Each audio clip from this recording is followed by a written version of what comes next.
Cela fait plus de 30 ans que l'officiel de la cheminée et des économies d'énergie existe.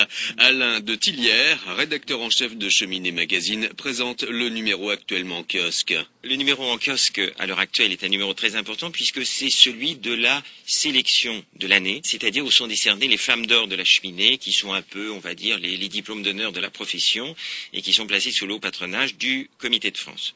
Ce sont donc des lauréats à la fois dans le domaine du design, de la nouveauté, de la maîtrise de l'énergie, de l'éthanol aussi, puisque maintenant nous avons des cheminées à l'éthanol.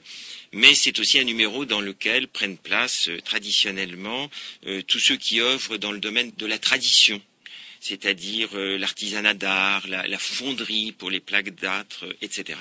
Et c'est donc un panorama très complet que nous proposons. Il y a une rubrique également très importante, des dossiers très importants sur les énergies renouvelables. Absolument.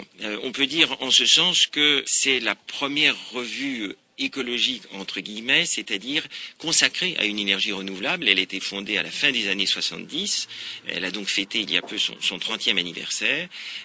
C'était alors la première crise pétrolière et les différents ministres de l'énergie ont pensé à juste titre, puisqu'il y avait des ministres de l'énergie à l'époque, qu'il s'agissait d'un vecteur de communication et c'est la raison pour laquelle elle est devenue l'officiel de la cheminée et des économies d'énergie.